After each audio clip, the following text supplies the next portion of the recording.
Welcome to the Inspiring Victory Show, where we help you double your business, double your impact, and change the world. I could not be more excited because today we get to share with you the incredible Amy Riley. Let me tell you a little bit about Amy, our guest today. Amy wrote one of my very, very favorite books. Now, full disclosure, I got to help on that book. It is called Courage of a Leader, and it is really exceptional. The way I describe the book, and I do hope you read it right away, is if you really want to actually be a better leader by the end of a book, this is the book to read. Not only do you get the mindset side of things, but you get the practical side of here's things you actually have to do. And I use it in my everyday life as a leader, as I strive to be the leader that my fabulous team deserves. And so it's helped me personally, professionally, and I recommend it to everybody. So pick up a copy of it right away.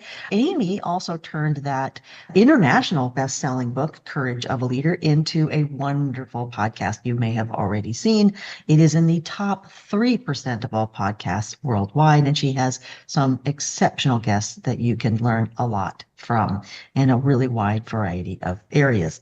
So thank you so much for being here today, Amy. You know I'm a big fan, and I really appreciate you talking to us about courage and leadership and having the courage of a leader. So thank you for being here. Thank you, Sarah. I'm always glad to spend time with you. Definitely, definitely.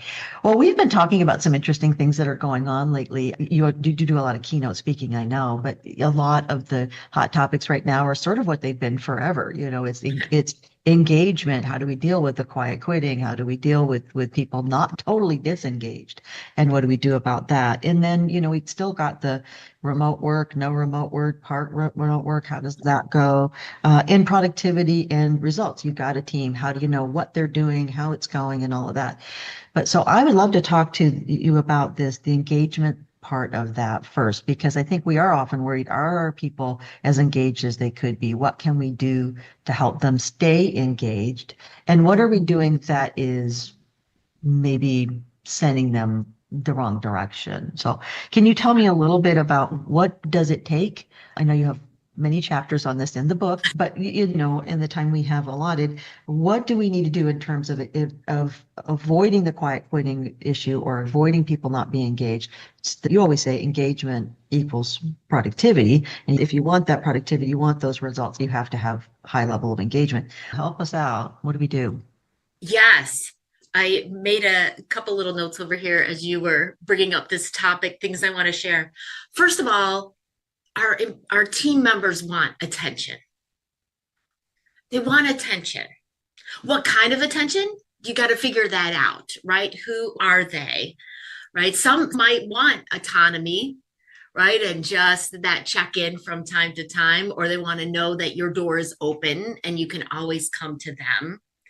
But spending some time with your team members, getting to know who are they, what do they want? Oh, you want to be completely left alone to run this part of it the way that you can? All right, you're well equipped to do so.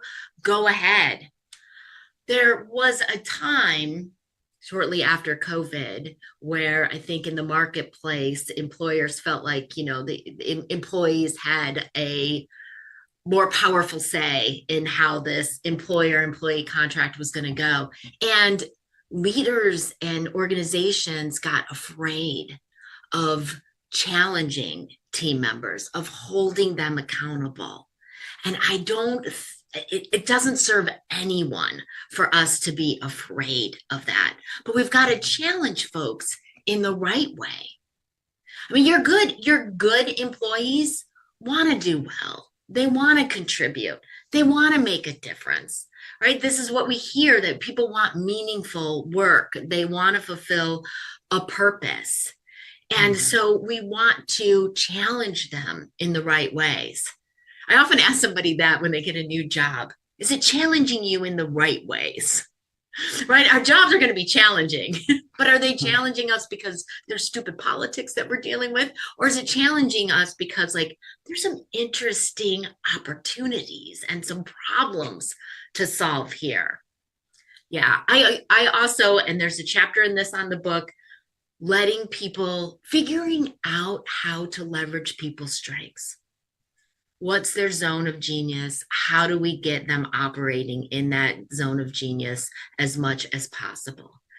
And then having the flexibility, letting people figure out how to get the work done. Be really clear on what those outcomes are that you want, but letting them say, how do we get here?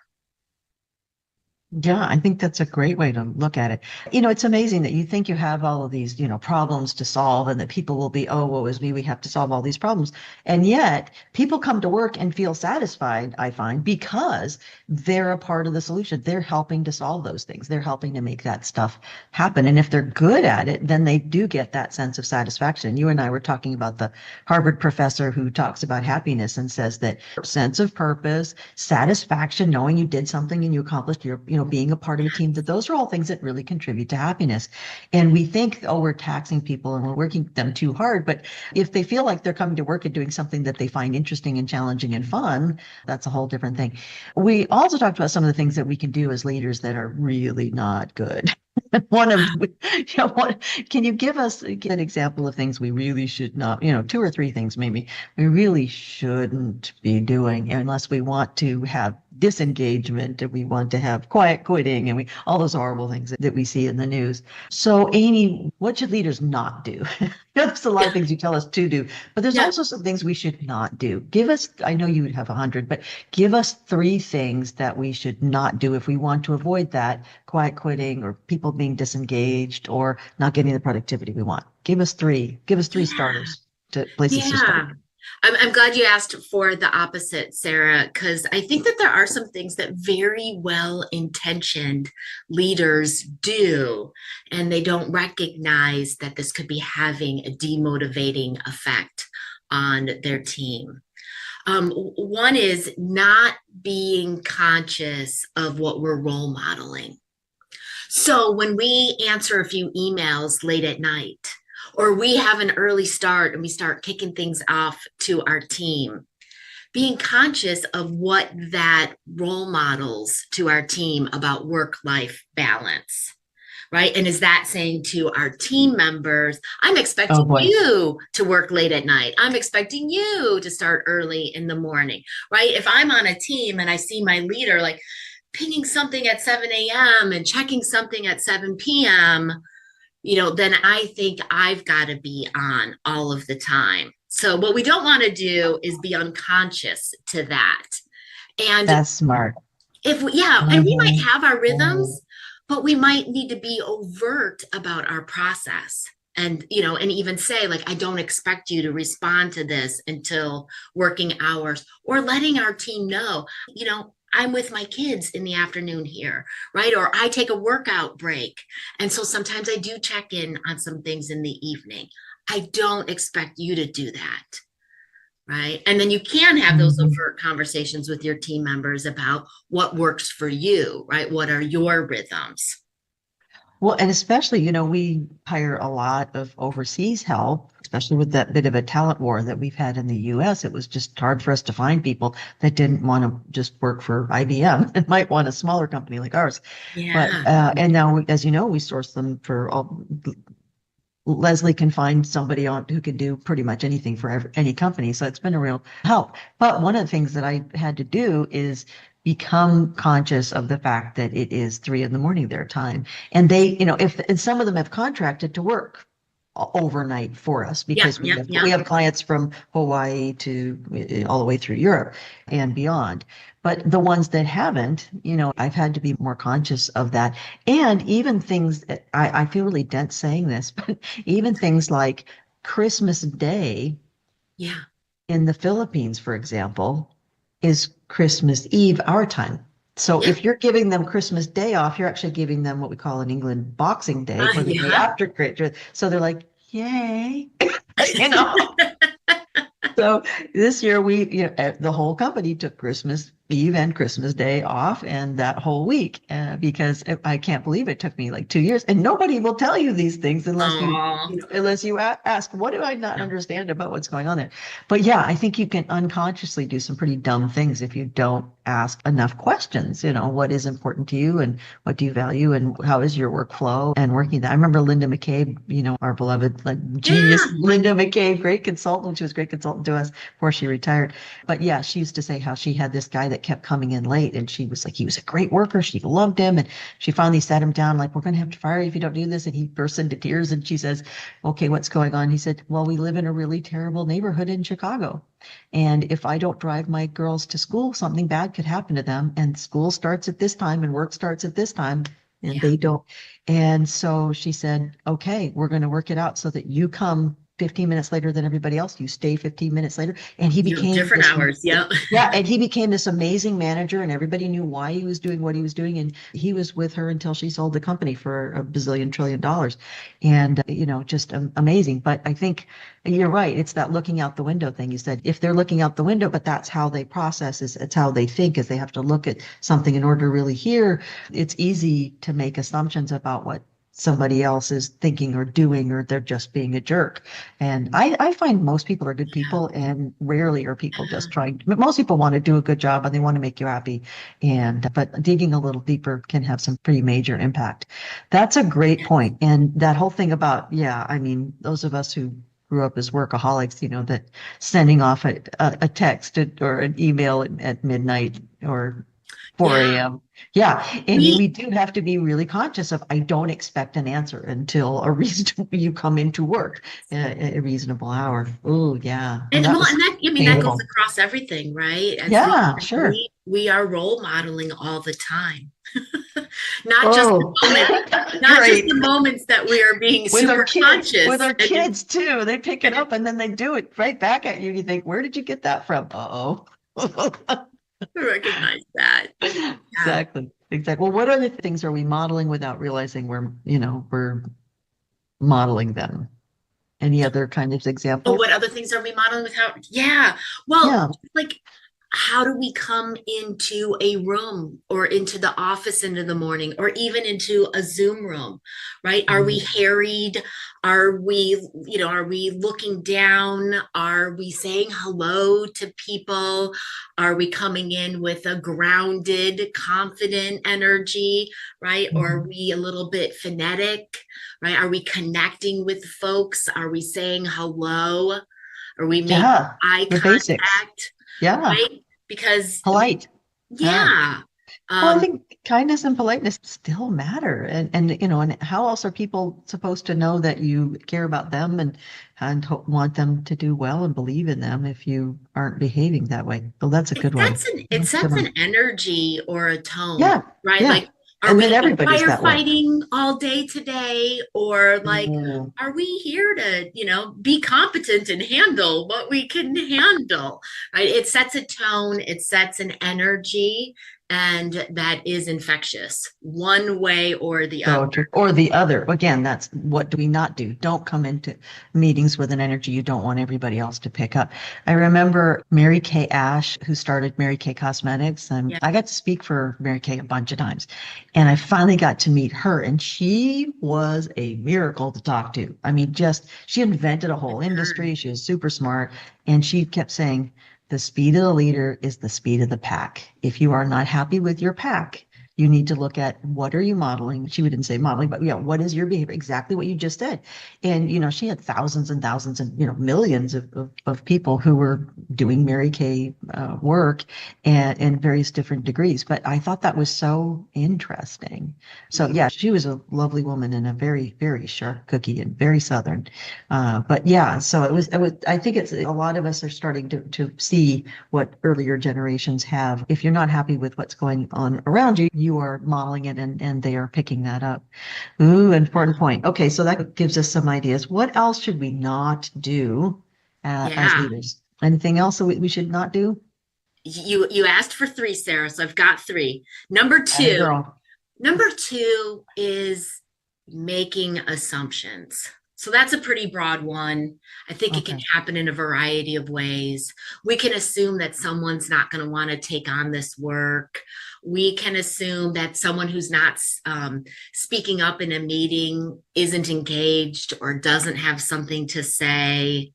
Oh, Yeah. that reminds me of a soapbox I get on sometimes, Sarah, about how our meetings move at this pace that is not always great for our more thoughtful, folks that might be on this side of the introversion continuum, right? That are not comfortable just sharing a half-baked idea. I'll share a half-baked idea at any time, Sarah, and I'll work it out while I'm talking through it. Me too. Yeah. Right. That's how I create the ideas, by talking it out. I'll figure it halfway out of my mouth. I got it worked out. Right. Well, And not if everybody's we're all like that. doing that in Yeah. our meetings and we're Right.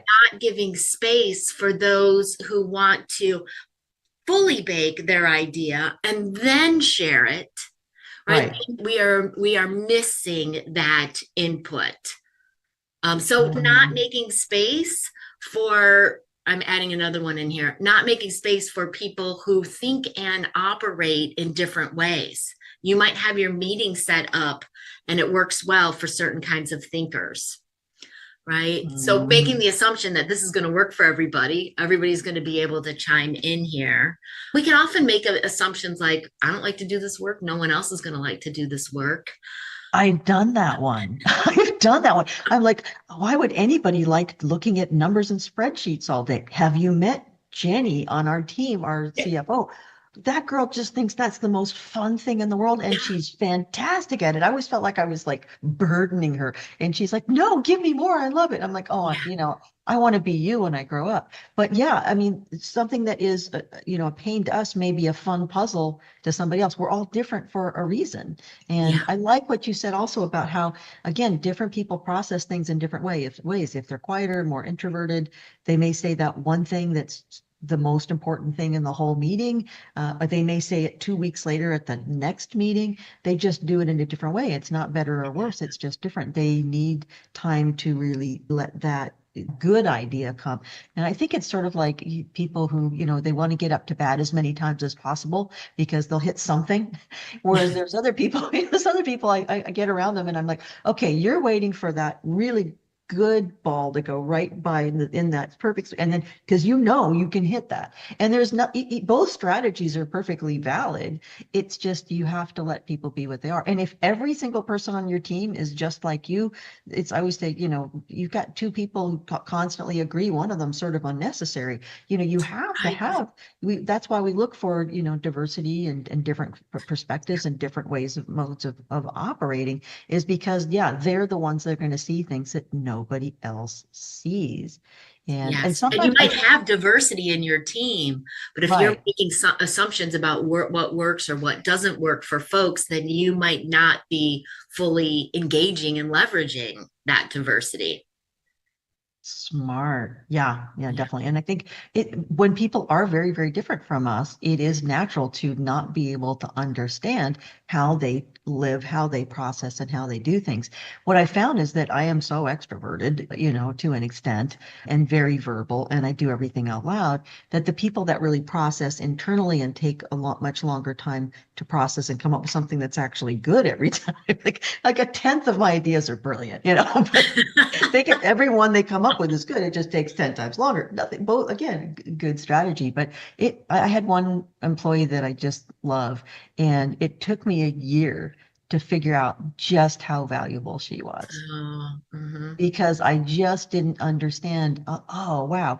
There's some people where they aren't quick starters, but once they've absorbed stuff, I've already forgotten and can't remember half of it. They've got it Mhm. in their bones, and now they're the great keeper of the culture of the company and can tell you anything at any time, Mhm. 24/7.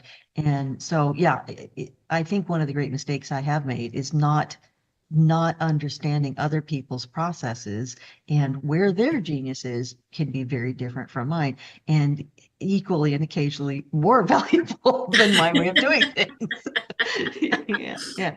Oh, that's good. Okay, so that's two. Anything, what's our third one? Yeah, actually, it builds on that, like Okay. mandating how people do the work, right? Like Hmm. we might have our way, like, oh, we think that this is the perfect process, right? Let's outline this process for folks, but they may have other ideas about how to achieve the result. We want to be really clear about what's the result, what's the outcome, what's the deliverable, what's the end state that we're going for. And if that's really clear, and we've got Right. competent folks, right, then we Yes. want to trust them to figure out how to get there. I think there's also this phenomenon that's going on in the marketplace right now where many organizations are now feeling like they can say, all right, now we're going to mandate the 3 days in the office, or now we're going to Or mandate 5. the 5 days in the Yeah. office. Mhm. And I'm a believer that the work should dictate how and where we do the work. And if the I work agree. does require, hey, we do this best when we're together and we've got cross-functional people in the room and we've got the real whiteboard and we're building on each other's ideas and we're able to move around the space together.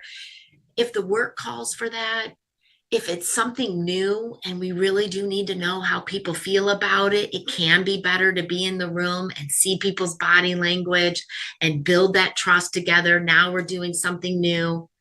If it's a Mhm. team that's high performing in this task and they've been doing it for a while, Mhm. they might be best doing that from their own homes, right? Like, or where, and it might be individual as well. Someone Mhm. might have an elderly parent at home or a loud neighborhood or construction going on next door. And it's actually better for them to be in the office and get their quiet time. Some others are like, whoa, it is much more quiet and I can focus at home. So Mhm. I'd love for like the work to dictate how often are we asking folks to come into the office. So kind of just like we're just picking a mandate for everybody without Mhm. tying that to their preferences, their work, how we need to get this done, I Mhm. think creates problems, right? And if we want people to Yeah. come into the office, they need to know why. Why does that make sense? I think that's reasonable. And you said you've got people who've had mandated you. I know you go in and do keynotes for all kinds of companies, and you had somebody that came up to you and said, here's what doesn't make sense here. They have me come in, Monday, Wednesday, Friday. I've got to do 3 days a week, but it's never the same 3 days as the people I actually need to talk to. So I get to come into work and spend all day on Zoom, I believe you said, just Yes. like I could at home, just to prove that I was here 3 days a week. What a waste. And then you're just thinking my boss is a jerk. And that's not helping anybody because it's not tied. There's no why. Why are we doing it? And it's not tied to we want to get the best outcome. Here's what we think will do that. Let us know how Yeah. you feel about it. Yeah. And we'll, if everybody, well, you're big on, asking people's opinion, how, and then eventually you have to say, here's the decision we made. The most of you said this was a good choice. So we're going to go with that. And, Yes. because you can't make everybody happy every minute. And people know there's a bunch of them and you have to find a way to make it work for the work. This is what we need to accomplish. This we believe is the best way to do that. And from your feedback, most of you feel the same. So we're going to do it this way. But yeah, Yeah. I'd much rather have people say we're going to, we need 2 weeks in the office with absolutely everybody for our 2-year planning, whatever, Yeah. it is. And then everybody goes back to working from home or, we need you on Mondays because the clients come here on Mondays. But yeah, I think that the goals, the outcomes, the work should dictate that. I agree Yeah. with you. At any time you're coming across as I've just, I as the leader or we as the leadership have decided you all should do this, and it's arbitrary and has nothing to do with what their real life experience is, then you're just, yeah, going to come across like a bunch of jerks that nobody wants to work for. And then Yeah. you're in danger of them going elsewhere or staying, but not really being there. Yeah. Sarah, I get excited. I have a client with a product development team, and this whole function has figured out their in office, out of office rhythms based on the rhythm of their product launches. Right. So when we're Oh, starting to brilliant. plan for the next launch, there's more time spent in office. Right. When you've got some Oh, key milestones, some phase gates, that they need to approve before they can go to the next set of work, right? We're coming in to work our way through those right before product launch, right? Or a system implementation, right? It's all hands on deck near the end, right? Or you have everybody coming in for UAT, user acceptance testing, right? To make sure that the software is working. And then, Right. I hear folks from those groups, right? They plan for it. They know that there's going to be these seasons where they're going to spend more time in the office. And that makes great sense to me. The work That is does. dictating what they're doing. Well, I love something else that you just said there, which was, why don't you let them come up with the solution that they think they have to do the work? Couldn't they all have a say on what the best way to do the work is to get that? I think one of the big mistakes that I made early on as I got into leadership was assuming that I had to have all the answers to everything when I have all Mm, these brilliant, I literally have brilliant experts on my team who know way more than I do about all the things that they do. And I used to think, okay, we are going to have meetings every Monday. We're going to do this. And they finally tactfully had to say, we don't really need these meetings. Like, we don't, like, no, we're good. We know what we're doing. Leave us alone. I mean, they were much more polite than that because they're good people. yeah, But I can interpret. And it's interesting. So yeah, I was like, okay, we got to do some planning for 2025. I'll start putting my plan together. Blah, blah, blah. And then I find out, Leslie, Eunice, Bernadette, the whole team that, they were getting together at the end of their vacation on their own free time. They all got together and did their planning to present to me to be able to help. And it's just so interesting that we think we have to be know everything and have all of this when, again, doesn't it make more sense if the people that have to accomplish those goals have something to do with planning them, or the people that need to do that actual work are, yeah, get to do it in a way that makes sense for all of them. Now, I know if you see that that is not making sense and it's not getting the results, that's a whole different thing. But yeah. again, if they're competent, smart people, let them figure it out, Now you're pointing Oh, to something that's really important as people shift into leadership, or even mhm. as people shift from a team leader to a leader of leaders, is you got to get further out of the weeds. Leaders don't have to do all the doing and think all the thinking. Like what leaders need to do is set up the culture, the situation, the conditions so that the team members can flourish. Right. And I think an important Ah, part of that is expectations, right? What are we striving towards? What are the outcomes? Right? mhm. And clearly your team knew where are we headed? What are we up to? Right. Such that they felt like they could Miraculously, yeah, we're good. independently get together and create those plans. Right. So that tells Yeah, me that, hey, they had some of the conditions that empowered them. Right. And they had enough hope clarity so. about what they were up to that they felt like they could put those plans in place and present to you, which is cool. It, a miracle. These people are just brilliant, awesome human beings. Well, and I think part of it is you're right. I mean, I read your book and I'm doing all the things you told me to do, and it's working. What a shock. Yeah, but it is a big part of it. But yeah, allowing people to use their strengths in the ways that they see fit to get to the goal in a way that you might not, or you might. But yeah, you hire smart people, let them be smart. I am so incredibly honored to have you as a part of the Inspiring Victory tribe at the Inspiring Victory Show. Please do us a favor. We really need your help. Please like, subscribe, share, write a comment. It makes a huge difference with how many people we can reach here at the Inspiring Victory Show, and it makes a big difference to me personally. I want to make sure that we're providing content to as many people as we possibly can so they can grow and succeed.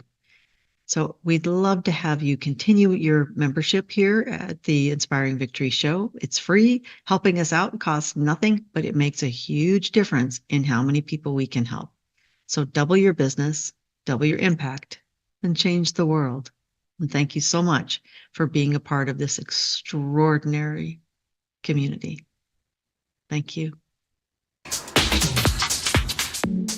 As we were talking through the three things not to do, it's Yeah. having me loop back to two things that I heard myself saying a lot to leaders over the past year is get curious, right? So the opposite of making assumptions, get curious. Is this working for folks? What would work better?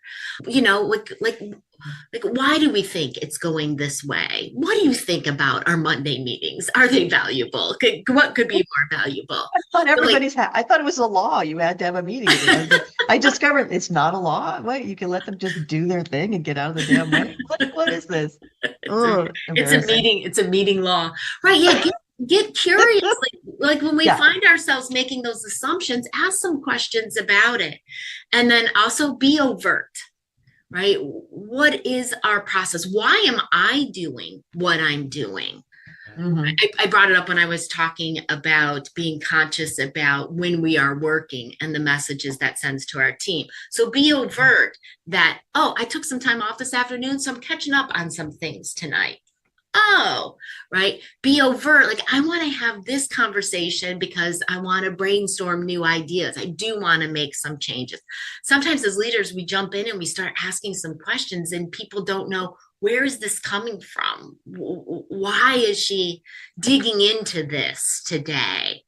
Right. Right. Share Am I with in them. trouble? Am I in trouble? I mean, it was Yeah. hard for me to realize that, if somebody's had a traumatic experience working for somebody else. I had one of my favorite people who works for me, and she said that I said, you seem a little nervous. Yeah, I know you've only been working for us for a couple of months, but you seem nervous. Am I doing something that's making you uncomfortable? And she said, no, no, no. She said, the last person I worked for fired me for she'd never been sick, never missed a day, missed 2 hours because she was really, really sick, missed 2 hours after a year and was fired for it. And I was like, that is wholly unreasonable and horrible. I can guarantee that will not happen here.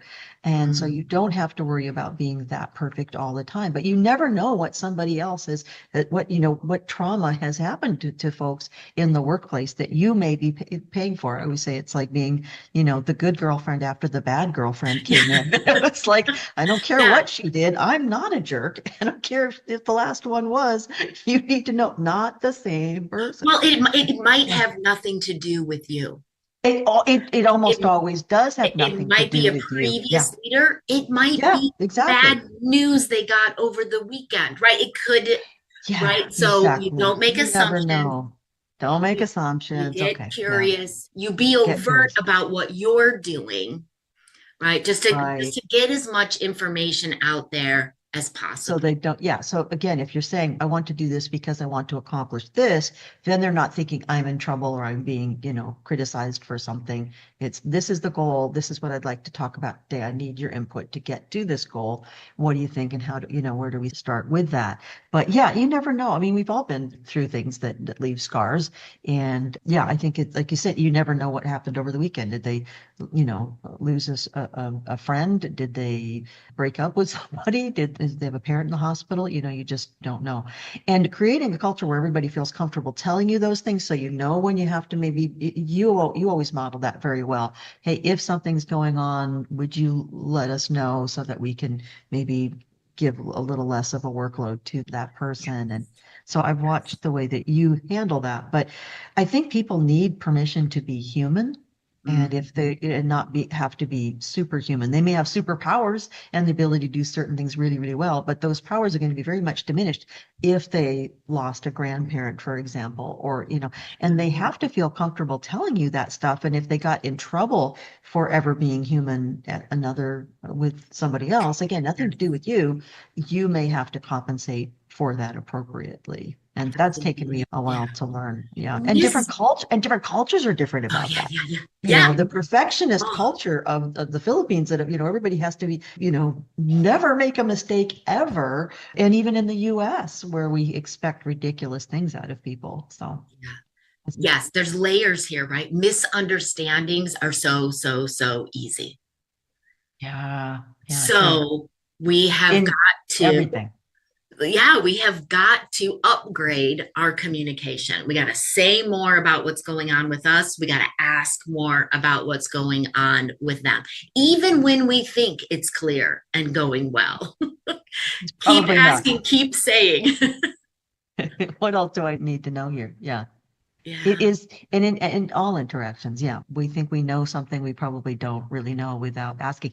And you think it's going to take a lot of time, but it's usually just one or two questions of, how are things going? How's your family? How's this workload? Is it too much? Is it not enough? Is it boring? Is it somewhere in the middle? Or are there things you'd rather be doing? It's usually just a few questions and a short conversation with people, but it saves you so much time and hassle in the long run, I've discovered, to ask those questions. Many of these questions in Amy's book, Yes. so you don't have to write so fast right now. Okay, so those are all really good things not to do. We got all three. I think Did we we did did three. We did three. we All did right. say three. We did say three. We got three. That's awesome. Okay, so if you want your team, you want your company to flourish, obviously, and you want your team to flourish. If you want them to be obviously as productive as possible, and you want to get the results that you want to get in the time that you want to get them, what are the things aside from engagement and avoiding those assumptions and all the things we don't want to do? What should we be doing to make sure we're getting a team that's as productive as possible and getting the results in a timely fashion that we want? Yeah, I think something that's really critical. I talk about having a compelling purpose and a Mhm. clear finish line, right? So the compelling Oh. purpose is that why are we here? What are we up to beyond making money, right? Mhm. But what do we enable for our customers, right? Or what do we create in the world? Mhm. Right? And we hear the stories and we know the taglines of the organizations, that have that compelling purpose over Right. the decades. What is that compelling purpose? And leaders at all levels can do this, right? It can be the compelling Mhm. purpose for the organization. It can be the compelling purpose for your team, right? Oh, nice. Yeah, which Yeah. could tie into the overall purpose if you, Should, yeah, it should, should, it yes. should, okay, should, whoops, should, sorry, Yeah, yeah. correction. Thank you, thank you. No, Should yeah, tie into that overall theme, but you can have your own for-year division that ties into that bigger purpose. Oh, I love that. And you most could, people yeah, don't because do you it. can be a team that maybe you're not actually client facing, but you help the other functions inside of the organization. You have internal customers, right? And Mhm. you provide ease of service. And it's important you put it into your language. What is that clear purpose? And leader, this is not just you creating this in a bubble, right? You're involving your team members in what could get them up in the morning, what could get them excited about doing this work. And then what's Mhm. that clear finish line? What's that line in the sand? What's something that you're achieving? It could be this year, it could be a 3 to 5 year, but I call it a finish line, right? So it's this line that you can all imagine yourself crossing. And Mhm. it's defined, it's written clear enough so that you will all know when you've accomplished that. So it could be becoming the market leader in something, it could be achieving world class service, and you've got that defined. It's 24-hour turnaround time, it's these satisfaction scores, whatever, however you Mhm. defined that. But what is that clear finish line? And it could be, you're an IT group and it's, this year you're getting these two softwares implemented while keeping the Mhm. lights on for everything else, right?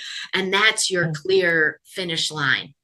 And it's Mhm. and it's fine for that finish line to be a stretch, to go for it.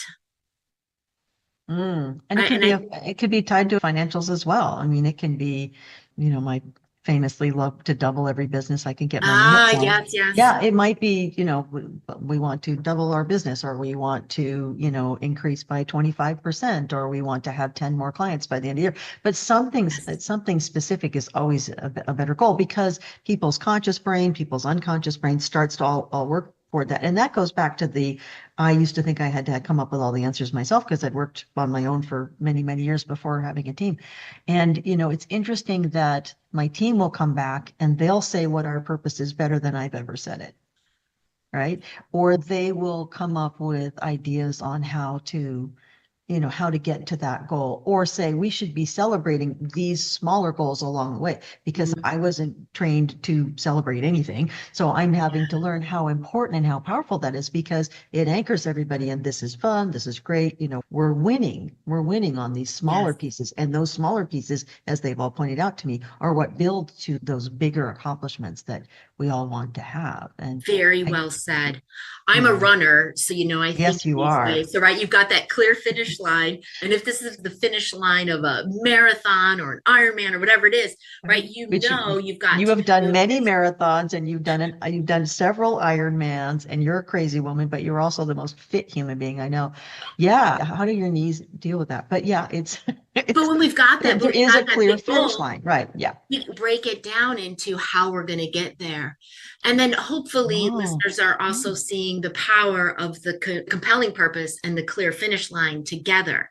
Right, you've got that clear finish line, you start to, your how brain clicks in, right? yeah, How am I yeah. going to get there? What do we need to Uh-huh. build, in what order to make that happen, to bring in that revenue or get those clients? And that Mhm. compelling purpose, why do I care? Right, Right. Why is that this important? that taps How is this into a helping people? different part of us. Yeah. Well, it's back to that, science of happiness, is feeling those you're Mm, as though you're a part of some sort of purpose that is important to you, important to the people around you, and that it's satisfying work, and that it's something that you love to do and that you're great at. So you don't really feel like you're working. You feel like you're getting to hang out with wonderful people and accomplish cool things. But yeah, it's that clear finish line. I think that is what it tends to be most fuzzy for most leaders is, well, we're just going to do more. Well, how much more? $1 more? Here you go. You're done. Have $1. But people always say to me, when we're in crisis mode, we don't have time to set goals. But mm, that's when I think that's when you need to do it the most, yeah. because people are getting in over their head and feeling overwhelmed by things.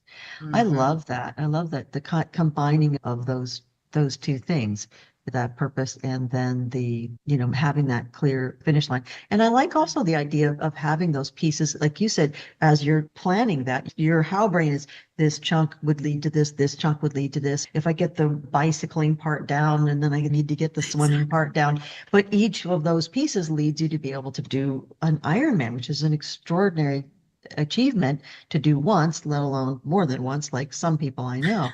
So I love that. But I love that, and again, I think I fall down on the celebrating of remembering to, and I think that is also important, is if it's always one long, impossible goal. Yeah. Yeah. And also I think that there's something about picking a goal that the team feels like is challenging, but not underwater overwhelming. And Yes. that I have learned. I remember Jeff Sahls, he famously said, speaker, climbed mountains and was one of the top 5 speakers for Speakers Bureau's assessment multiple years in a row. But anyway, he's famously said that he got to sit in first class. He got bumped up to first class, and he sits next Okay. to, he was very excited. And he flies I a would. lot. So he flies a lot. So, eventually you knew that was going to happen. He was very excited. And he sits next to a guy that is very high up at Doritos. And he says, I just have one question for you. And he says, what is it? He said, why are they so addictive? and, and the guy was Why like, can't they oh, stop? yeah. He goes, yeah, I think a lot of people have that question. And what he said was, the guy said to him, it's the perfect crunch.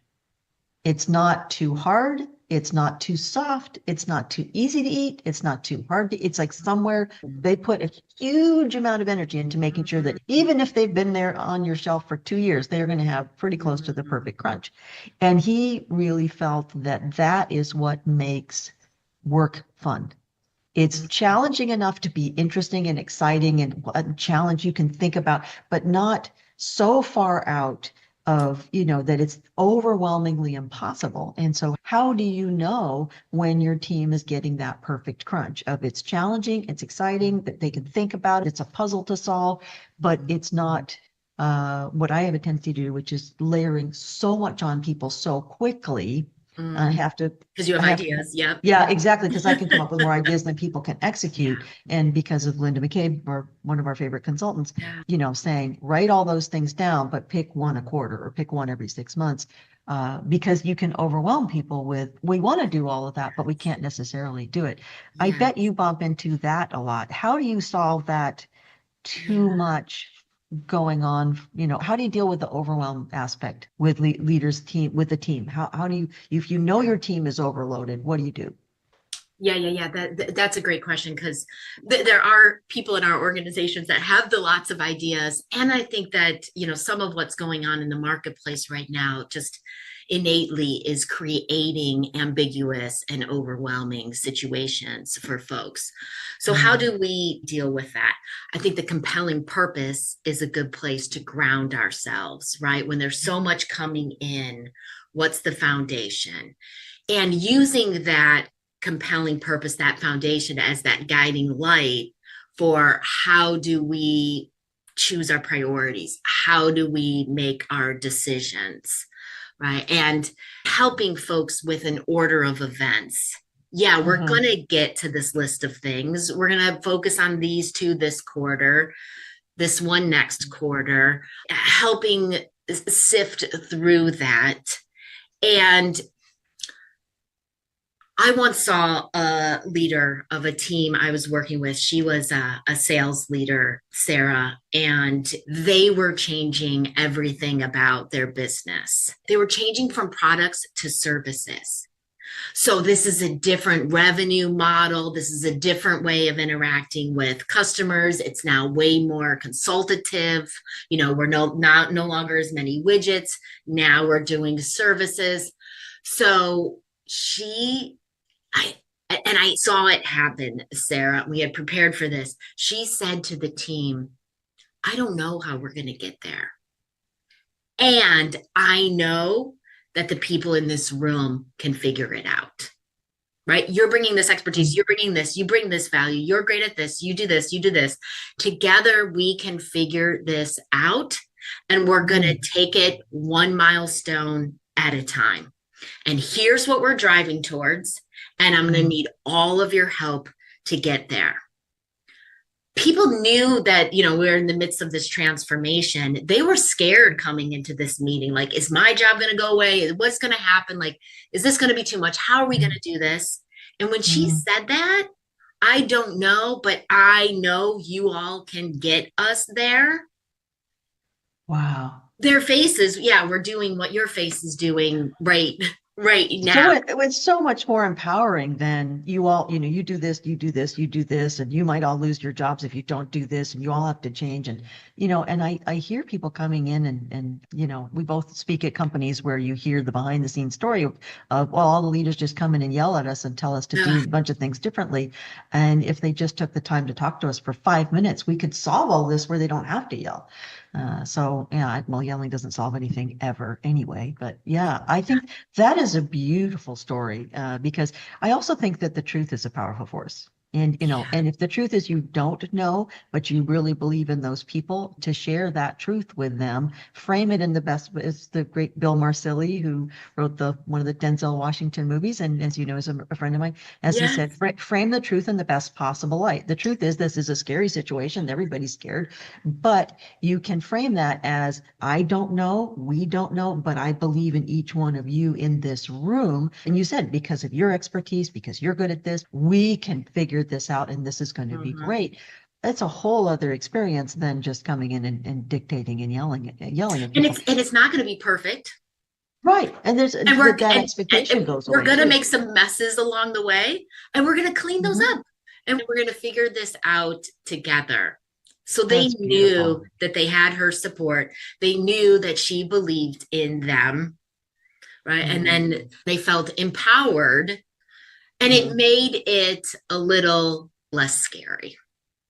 And I think that's part of the job of a leader, is to take the fear out of things. And I also think that, it's been said, but that all we really want is someone who does believe in us. And if they're in the right role, and if they're doing a job that they love, they deserve to know you believe in them. And I think a lot of people have this idea in their heads that if you let people know that they're special, and you let people know that you believe in them and you really support them, that they're going to take advantage. And there are some who will. There are some who will say, "Oh, I'm all that in a bag of chips," as one of my girlfriends likes to say from the 80s. But, they will say, "Well, I'll just take my talents at work elsewhere." But 99% of the time, people are looking for someone that does believe in them and believe that they can do a good job and be a part of the team. And I think that that's what you're talking about. But it's a much more human way of being a leader. And it takes tremendous courage because you have to be the one that is fearless enough to say sometimes things that are not easy to say and to have conversations that can be quite challenging and to empower people and let them do their job without micromanaging, which is hard for all of us because you want to control the whole situation. Yeah, that is amazing. Okay, I also know that you were kind enough to say that we leaders and aspiring leaders, you have an assessment, the Courage of a Leader, Inspire Your Team to Greatness assessment, which I know and love. We will have it in the show notes, both on YouTube and also on all the podcast platforms, so you can link over to it. But if you want to see how well you're doing, how well your team's doing, if they're getting the results that you want, you can get that. It is absolutely free. You also might want to maybe read an article or two. And as stated before, buy a copy of Courage of a Leader by Amy Riley today. Amy, do you have any last advice for up and coming leaders or leaders that want to be the best that they can be? Do you have one thing that would be your marching orders for leaders to find that greatness, find the courage of a leader? Yeah. I think this builds nicely on what we've been talking about today, Sarah, with purpose. Know your purpose. So I call it a leadership legacy. What is your strength, which means something you're good at and something that energizes you and you're passionate about, that you bring through your leadership? You bring it to every project, every interaction, every relationship. And this is very individualized. It could be from, I solve complex problems to I implement ERP software systems to I show compassion and care to I simplify and streamline. It can be any trait, skill, sets of skills that you bring through your leadership, and knowing what that is, declaring it for yourself, declaring that to others, and looking to that leadership legacy for guidance. That's your individual compelling purpose, right? And then you can choose the next finish lines that you're going to cross to continue to fulfill that purpose in our world. And then you will truly have the courage of a leader. Thank you so much for being on the Inspiring Victory show. You're always a great friend to the show, great friend to me. We're honored to have you on. If you want to reach out to Amy, there'll be lots of information on how to reach Amy Riley in all of the notes. And again, thank you so much for being with us. I always appreciate your wisdom. I always learn a bunch of stuff. And I'm grateful to know that there are Amy Rileys in the world that can help us to learn and grow and succeed. So thank you for being on the show, and really, really appreciate it. Well done. Thank you. Thank you, Sarah. I think all the same about you. Thank you.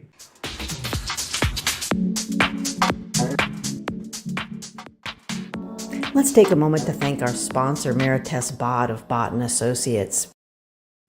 I'm so honored to get to be with our wonderful sponsor for the Inspiring Victory show. And I want to make sure you know a little bit more about her and about what they do, because I think it'd be really helpful for all of us as business people and just in our personal lives. Marites does a lot of speaking, as many of you probably know, but I love one of the speeches that she's famous for, which is A Generous Legacy, the Power of Future-Proofing Your Business and your personal life. And that's really what you are all about. So I want to talk a little bit about that with you. And can you give us an example of somebody who's come to you and how you were able to help them that might be able to help all of us as we navigate our financial planning as well as our estate planning for business and for personal? Yeah, I'd love to. Well, thank you for having me, Sarah. I appreciate it. We do a lot of estate planning, obviously, as well as the financial planning for our clients. And a story that I think is a great way to showcase what we do is this wonderful couple that we met back in, I want to say 2015. They came in for a consultation. So they are certainly a wonderful couple, blended family. So second marriage for both of them. He has children and she does not. Basically, they were saying to me, Meritus, I really want my estate plan to be secure. I want it to be ironclad so it goes to the right people. Particularly the wife was concerned that this money goes to her charities, which she was very, very active in and volunteers quite a bit. She puts her hard-earned money with them. And she also wants to make sure her husband is taken care of as well. So she wanted to do both objectives at the same time. We were like, of course we can help you with that. We want to make sure that we write everything down and just like you said, make it ironclad so that there's no contest. There's nobody trying to get to the money inappropriately. Right. So we created a wonderful estate plan for them. So that was 2015. Now, sadly, she unexpectedly passed a few years later. And her surviving spouse came to us and he really needed help. He was so, of course, distraught and super, super sad. But he was also very concerned about the financial pieces. He wasn't that familiar with financial instruments. There was 13, 14, 15 accounts that she had. And of course, he was like, I'm confused. What do I do with all of this? So we said, okay, we're going to take care of you. We got this. And we were able to really take a hold of all those instruments and all those accounts. And on our financial side of our business, we were able to consolidate them, invest it in very prudent investments and make sure it's easy for him to manage. So we were able to do that within 3 to 6 months. His late wife's wishes of him being able to live on that money and then eventually at his death, give it to her charities is exactly what's going to happen. So wonderful to be able to plan it properly, give her peace of mind. A few years later, we're honoring 100% of her wishes. This money is not going to go to anybody inappropriately. And her beneficiaries, her charities, are going to be so happy to be able to get this money upon his death because he is still able to live on that income. So I love those stories because to me, we work so hard. We sacrifice daily, right? We work so hard and we want to be able to take our money and be able to give it to people that we love and charities that we believe in. Well, thank you very much for sharing that with us. I always enjoy spending time with you. And yeah, you're one of the people I always find so much value in talking to. You're just walking integrity and you're a good soul. And you help people. So much, you help Sarah. people. So thank you for being on the show again and for sharing with us and for always doing such a great job for everybody. And now that you're able to do even more and be more of a one-stop shop to help people with all these different issues, I think your company and you are even more valuable. Thank you so much. Always lovely to see you. Meritus Bott and Associates. If it's something that you need, be sure and contact Meritus right away. Thank you.